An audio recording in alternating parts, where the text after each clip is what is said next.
ഗൗതം എന്താ മോളെ ഇന്ന് നേരത്തെ കഴിച്ചത്? വിശക്കുന്നു പറഞ്ഞ് തനിയെടുത്ത് കഴിക്കായിരുന്നു. എന്താന്നറിയില്ല. എടി നിനക്ക് വല്ലതും വേണോ? ഒന്നും വേണ്ടായേ. ചേച്ചി മനസ്സറിഞ്ഞ് വിളമ്പിട്ടെ എന്റെ വയറ് പൊട്ടാറായി. അമ്മേ, ഇനി അമ്മയും കൂടി ഇരുന്ന് കഴിക്ക്. ബാക്കിയൊക്കെ ഞാൻ ഒതുക്കിക്കോളാം. ഞാൻ പിന്നെ ഇരുന്ന് കഴിച്ചോളാം. നീ കഴിക്കുമോളെ? അങ്ങനെയാണെങ്കിൽ നമുക്ക് ഒരുമിച്ചിരിക്കാം അമ്മേ.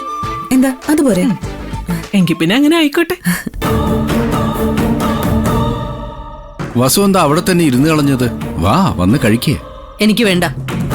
നേരത്തെ മുറിയിൽ വന്ന് വിളിച്ചപ്പോ നീ എന്നോട് പറഞ്ഞത് നിങ്ങൾ കഴിച്ചു തുടങ്ങി ഞാൻ വരാന്നല്ലേ? ഇപ്പൊ വേണ്ടാന്നായോ? വാ, വന്നിരിക്കേ. എനിക്ക് വേണ്ടാന്ന് പറഞ്ഞില്ലേ?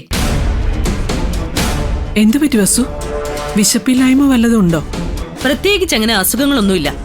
വിശപ്പുണ്ട് താനും. പക്ഷേ കഴിക്കണ്ട എന്നതാണ് എന്റെ തീരുമാനം. എന്താ വസു, എന്താ കാര്യം? എന്റെ മനസ്സിന് നല്ല സുഖമില്ല. ഏട്ടൻ കഴിച്ചോളൂ, നടക്കട്ടെ.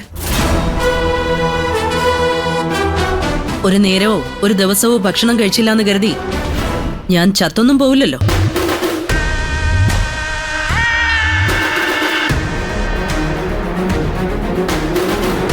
വാ ആന്റി, കഴിക്കാം. ഏയ് വിട്.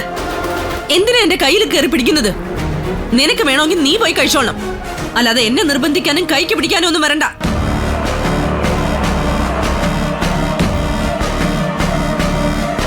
ഞാൻ കഴിക്കുന്നോ ഇല്ലയോ എന്ന് നോക്കി നീ സങ്കടപ്പെടേണ്ട ആവശ്യമൊന്നുമില്ല. നിങ്ങൾ കഴിച്ചോ എന്ന് പറഞ്ഞാൽ ഉടനെ എല്ലാവരും എനിക്ക് വേണ്ടി കാത്തിരിക്കാതെ കഴിക്കുന്നതാണല്ലോ ഈശ്വരമംഗലത്തെ പുതിയ ശീലം. എല്ലാം പതുക്കെ പതുക്കെ മാറി വരികയാ. ബന്ധങ്ങളും സ്നേഹവും മതിപ്പും ഒന്നും ആർക്കും ഇല്ലാതായി. എന്റെ ആന്റി ഇങ്ങനെയൊക്കെ സംസാരിക്കുന്നേ? മനസ്സിലാകാത്തതും അറിയാൻ പാടില്ലാത്തതുമായ വിഷയത്തെ പറ്റി നീ കയറി അഭിപ്രായം പറയണ്ട, കേട്ടല്ലോ? നീ അതിനായിട്ടില്ല. ഇപ്പൊ ഈ വീട്ടിലെ എന്റെ സ്ഥാനം എന്താണെന്ന് എനിക്ക് നന്നായിട്ട് ബോധ്യപ്പെട്ടു. പഴയ വസുന്ധരയല്ല ഞാനിപ്പോ ഇവിടെ. ഏതോ ഒരു അഭയാർത്ഥിയുടെ വേഷം. അതാണ് ഞാനിപ്പോ ഇവിടെ കെട്ടിയാടുന്നതും നിങ്ങൾ എനിക്ക് തരുന്നതും. അയ്യോ, അതൊക്കെ ആന്റിയുടെ വെറും തോന്നലാ. ഈ വീട്ടിൽ ആന്റിക്ക് ഒരു വിലയുണ്ട്.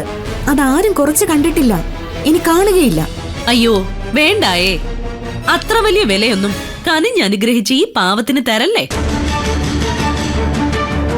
പറഞ്ഞു പൊക്കി അങ്ങ് മുകളിൽ കൊണ്ടുപോയിട്ട് അവിടുന്ന് തള്ളി താഴെ ഇടാനുള്ള ഏർപ്പാടാണെന്ന് എനിക്ക് നന്നായിട്ട് മനസ്സിലാവുന്നുണ്ട്.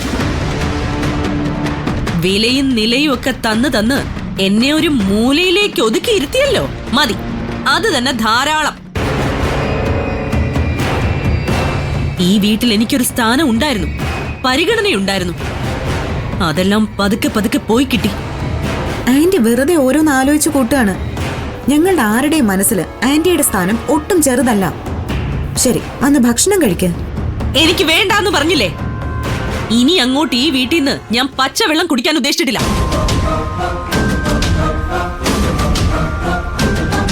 ഇത് ഞാനെടുത്ത തീരുമാനമാണ്.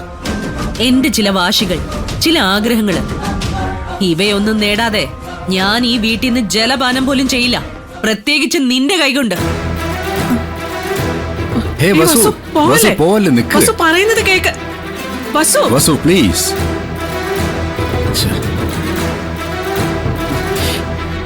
എന്താ ഏട്ടോ വസു ഇങ്ങനെ? എനിക്കൊരു പിടിയുമില്ല. അമ്മേ, ആന്റി എന്താ അങ്ങനൊക്കെ പറയുന്നത്?